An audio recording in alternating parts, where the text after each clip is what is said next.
শ্রীরামকৃষ্ণ বলছেন তীব্র বৈরাগ্য কাকে বলে জানো? সেই নিয়ে ঠাকুর বলছেন একটি গল্প শোনো। এক দেশে অনাবৃষ্টি হয়েছে। চাষিরা সব খানা কেটে দূর থেকে জল আনছে। একজন চাষার খুব রোগ আছে।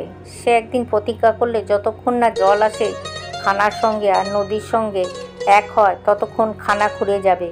এদিকে স্নান করবার বেলা হলো। গৃহিণী মেয়ের হাতে তেল পাঠিয়ে দিল।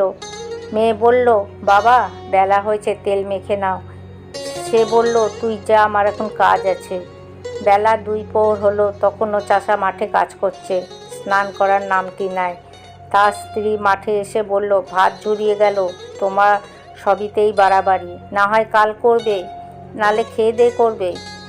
চাষা গালাগালি দিয়ে তাকে বাড়ি পাঠিয়ে দিল আর বললে, তোর আক্কেল নেই? বৃষ্টি হয় নাই, চাষবাস কিছুই হলো না, এবার ছেলেপুলে কি খাবে? না খেয়ে সব মারা যাবি? আমি প্রতিজ্ঞা করেছি মাঠে আজ জল আনবো, তবে নাওয়া খাওয়ার কথা কব।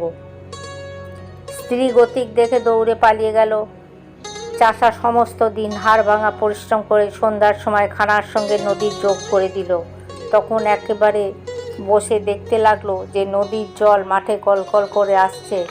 তার মন তখন শান্ত এবং আনন্দে পূর্ণ হলো। বাড়ি গিয়ে স্ত্রীকে বলল, নে এখন তেল দে আর একটু তামাক সাজ। তারপর নিশ্চিন্ত হয়ে নিয়ে খেয়ে সুখে ভোঁস ভোঁস করে নিদ্রা যেতে লাগলো। এই রোগ তীব্র বৈরাগ্যের উপমা, ঠাকুর বললেন। আর আরেকজন চাষা, সেও মাঠে জল আনছিল। তার স্ত্রী যখন গেল, বললে, অনেক বেলা হয়েছে, এখন এসো, এত বাড়াবাড়িতে কাজ নেই। তখন সে বেশি উচ্চবাচ্য না করে কোদাল রেখে স্ত্রীকে বলল, তুই চল, বলছিস যখন আমি যাচ্ছি।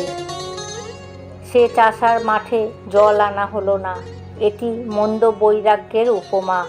খুব রোগ না হলে চাষার যেমন মাঠে জল আসে না, সেইরূপ মানুষের ঈশ্বর লাভও হয়